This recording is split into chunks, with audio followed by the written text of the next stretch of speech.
तो स्वयं वो इतना कष्ट पा रहा है, फिर जब आप गर्भ हत्या करते हैं तो आपका पाप कितना बड़ा होगा सोचो।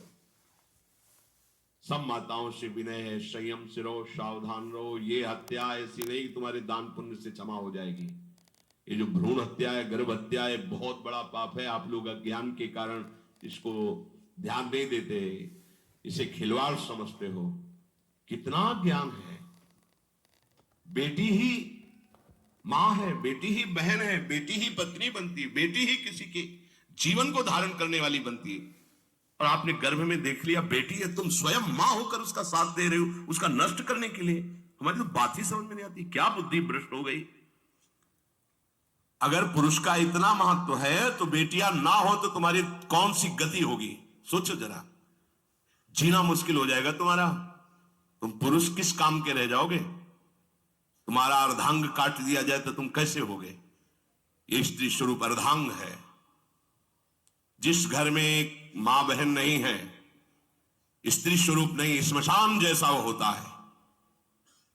ध्यान दीजिए, ये बहुत बड़ी गलती है जो अपनी बेटियों की हत्या करते हैं।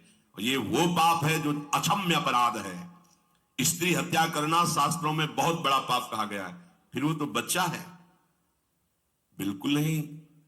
जिनसे हो गया है, श्रीमद् भागवत का सप्ताह मूल संस्कृत से सुनो और भगवान से प्रायश्चित प्रार्थना करो कि हे नाथ, भूल से गलती हो गई, दूसरा कोई उपाय नहीं। ध्यान से समझ लीजिए, तुम्हारे भ्रूण हत्या गर्भ हत्या के पाप को नष्ट करने में एकमात्र श्रीमद् भागवत समर्थ है, दूसरा कोई नहीं। कोई दान पुण्य तीर्थ स्नान तुम्हें क्षमा नहीं कर पाएगा। यह ऐसा महापाप है।